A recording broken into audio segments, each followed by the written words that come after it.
Hi guys, it's Robin, RsIslandCrafts, and welcome to my craft room. Today we are going to play with scraps. Sewing scraps and making different blocks and quilts from them and projects is really one of my favorite ways to quilt. I know the last few weeks we've kind of gotten away from that, so we're going to get back to it a little bit. A lot of times, anytime when you're watching a YouTube video or talking to people on Facebook or Instagram, and they're like, oh, I just finished this quilt and look at all the scraps I have left. The first thing everyone always says is, you should make some crumb blocks with those scraps. Ugh. In the beginning, when I first learned about crumb blocks, I'm like, no way. Why would I want to take all these tiny little pieces and sew them together? Oh, that's just got to be so frustrating. But then I broke down and I actually tried one, and I found that I really do enjoy sewing with my scraps. Now, some people, this is actually a piece that got cut off. Some people they just love to sew at things this small. But when you sew two pieces together, you're really not going to have much left in between to see in the block. Now, I have tried this. Let me show you some of my blocks.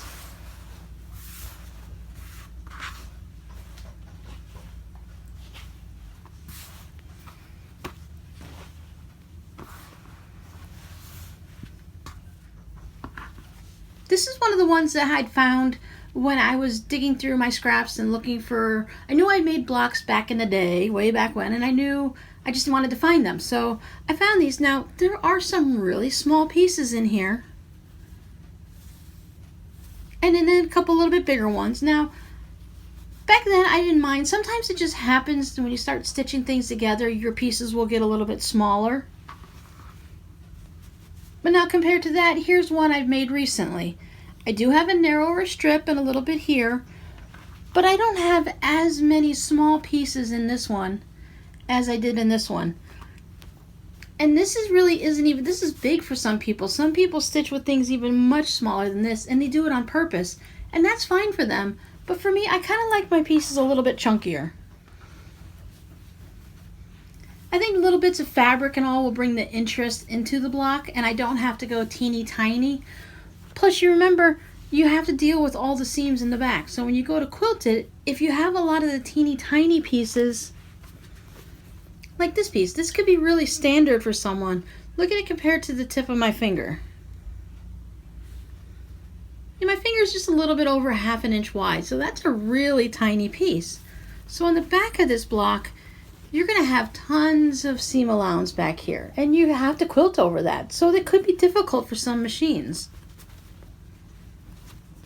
So by looking at these blocks, I can definitely tell which ones I did, probably about 4 or 5 years ago compared to the ones that I've done now. As I said, whatever size crumbs and blocks and bits and pieces of fabric you want to use, it's going to work. As long as you're using up your scraps, it doesn't matter how you do it, as long as it makes you happy.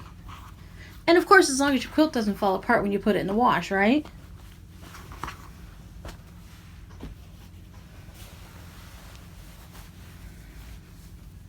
So in this series, there's probably going to be several videos because we don't want to have, no one wants to sit through an hour-long video constantly. So I'm going to try to chop these up into small, digestible pieces so you can watch a little bit here and then come back and watch a little bit again.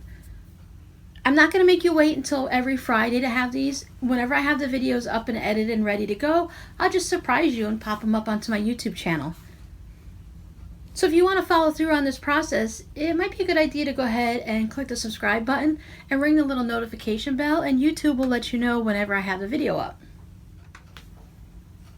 Okay, so to start with, we need to just gather up our scraps. You can have pieces that are cut, shaped, and weird.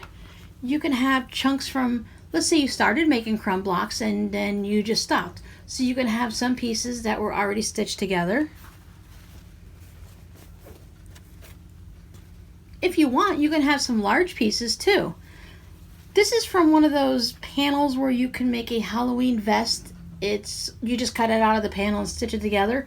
I liked it for the different pieces of color and everything, so I just take this and cut it up into chunks and use it wherever I need to. You may have strips that are left over from binding or pieces you cut off the edge of a quilt. It doesn't matter. Just grab them all together, put them all in a container. I'm still doing the little plastic shoebox method from the Dollar Tree. My little bobbin container here is a little bit low. I have a standard bobbin container that I keep my actual threads in that I sew quilts with. But in this one, I had like 4 of these spools from Walmart. It's a Coats and Clark thread, so it's still a good cotton thread. But I had 4 pinks, so I went ahead and I just took one of them and I designated it for my crumb blocks and my scrap sewing. I have a little bit left off of this golden brown colored one, you know, a little bit gray. So when you have, a lot of times when you're going to start stitching, if you're going to quilt a quilt, you're not going to use this little bit that's left on a bobbin, because before you get too far along, you're going to run out of bobbin thread. So I take all those little bits and pieces when it gets down like that and I save it into here. Now this one is a full gray one. I also keep some in here just for other projects that I'm doing, because I keep this next to my sewing machine and I can just quickly grab things. Now this is the plastic bin that I keep my thread in.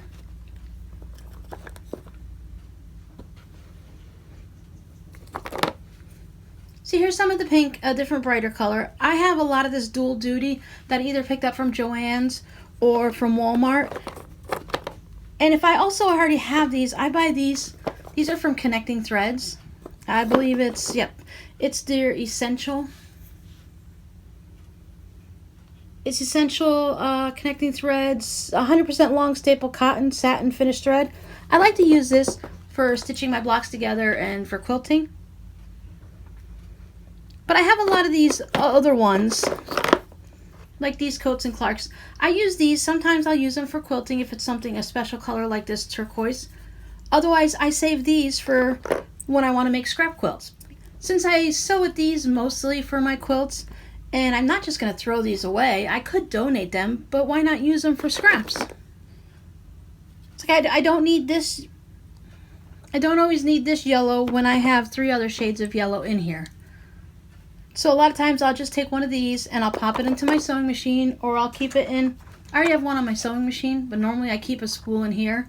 So whenever I feel like sewing with scraps, I just pull it out of here, pop it in, and off I go. I found the key for me for being able to just sit down for a few minutes every day and do a little stitching on my scraps is to make sure I have everything prepared ahead of time. So I might take one day when I have a few extra minutes, make sure I have larger scrap bins that I just take the scraps out of and toss it into this little bin. I haven't totally organized my room yet, but I have it in bins, so I'm getting there. So I just stick a whole bunch into this bin, and then I make sure I have a few bobbins ready and I have my thread ready, so that when I have a few minutes to sit down, I can just go ahead and sit down and sew for a few minutes. I don't need to make a whole entire block in one time. I can just make little chunks and sections like this, and eventually, before you know it, you're going to have 133 blocks like I do. Now I could make an entire quilt just with these blocks. I could put some sashing in between them. But first we're going to go ahead and make some blocks today. And then I'm going to show you later on and throughout the videos different ways you can use these to make, I'm probably going to make little mini wall hangings or maybe tote bags or something, because I really don't want to make an entire quilt 7 times over. And that way you can see different examples of whatever I could think of, or different ways, suggestions I can find online for using these crumb blocks.